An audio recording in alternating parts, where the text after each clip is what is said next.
In lesson number 11 of 5-Minute Theory, we're going to learn about ties, how notes can be connected together with a curved line called a tie, and then we're going to learn about repeat signs. So let's start off by writing our name at the top of the page. I'm going to go through this pretty quickly because it's very, very simple. So a tie is a curved line that connects two notes of the same pitch. So when notes are tied together, the value of the second note is added to the value of the first. So in these examples, see how the quarter note is one count. I tie that note together. 1 plus 1 equals 2 counts. So as a wind player, basically I'm articulating the first note and then I continue the note or sustain the note through the tied note. All right, so a quarter note gets one count tied to a half note. This together, 1 plus 2 equals 3 counts. All right, same thing with I have 4 counts tied to a quarter note. So 4 plus 1 equals 5. You get the idea, and 6.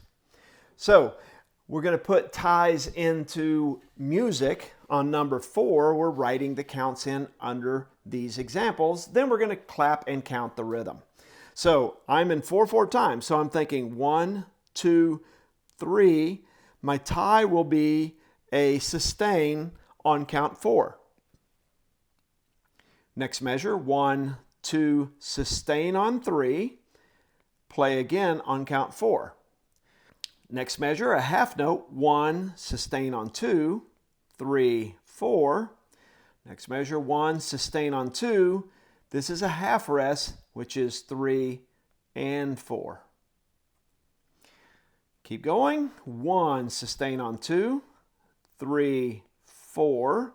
Here's the real reason why you have ties, is because I want to sustain this note over the bar line. So anytime I have a note here, I'm going to attack the note here, but sustain here. Since I crossed a bar line, that's count 1, 2, 3, sustain.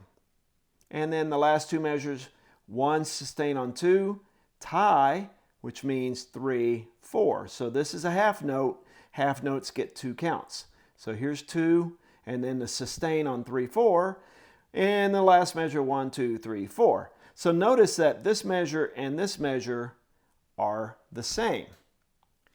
Okay, let's clap and count that line out loud. So as I start a note, I'm going to clap. Anytime that I have a sustain, I'm just going to hold my hands together. Anytime I have a tie, I'm going to hold my hands together for the duration of the tied note. So first I'm going to count it 1, 2, 3. Anytime that I have a tied note, I'm going to say tie. Always think of that count in your head. Here we go. We'll go slow first. 1, 2, ready, go. 1, 2, 3, tie. 1, 2, tie. 4, 1, 3, 4, 1, 3, 4. 1, tie. 3, 4, tie. 2, 3, 1, tie, 1. Okay, so you understand how ties work. Basically, I'm just extending or sustaining that note. Let's move on to number 5. It works the same way. Now we're going to have a lot of half notes that are tied. So 1, sustain on 2, 3, sustain on 4, tie on 1, because I passed the bar line, right? 2, 3, 4. 1, rest on 2, 3, 4. 1, 2, 3, 4. My whole note. 1, 2, 3, 4. 1, 2, tie, 4, because my tie is on beat 3. 1, 2, 3, 4. 1, 2, 3, 4. So we should be able to count and clap this line together. It's basically the same thing. The biggest thing is to always think of the number while you're sustaining. Okay? So even though I'm going 1, in my head I'm thinking 1, 2, 3, 4. Okay? So here we go. 1, 2, ready, go. 1, 3, 4, tie. 2, 3, 4, 1, 2, 3, 4, 1. 1, 3, 4, 1, tie. 4, 2, 3, 4, 1. Okay, so you might not have to pulsate, because you definitely don't want to do that with your airstream as you're playing a wind instrument. You just want a nice sustain all the way through.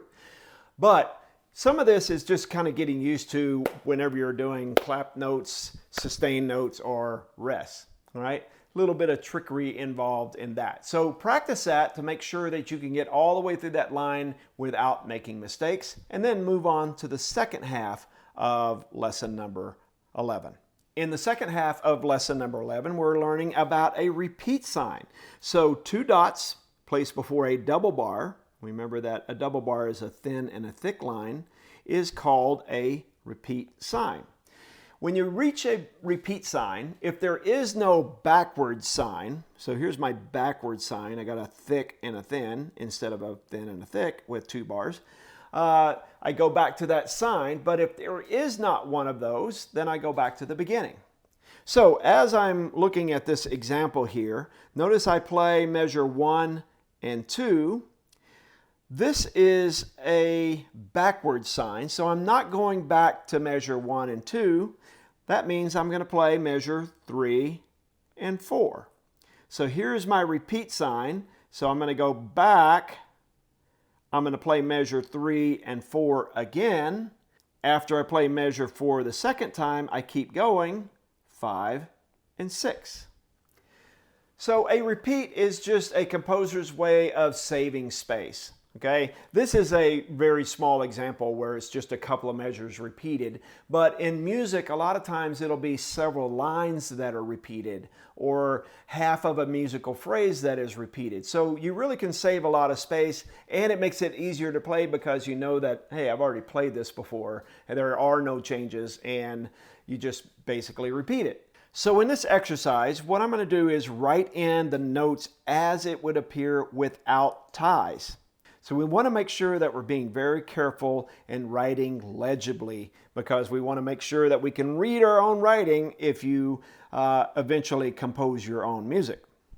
All right, so measure 1. Notice that this is already the same as that.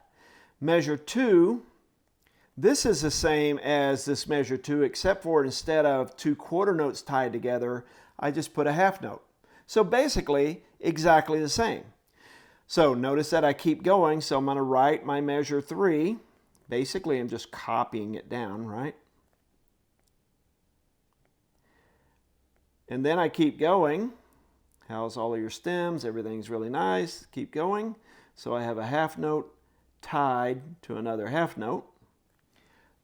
So that's measure 3 and 4. On my next line, do I write measure number 5 and 6, or do I write measure 3 and 4 again?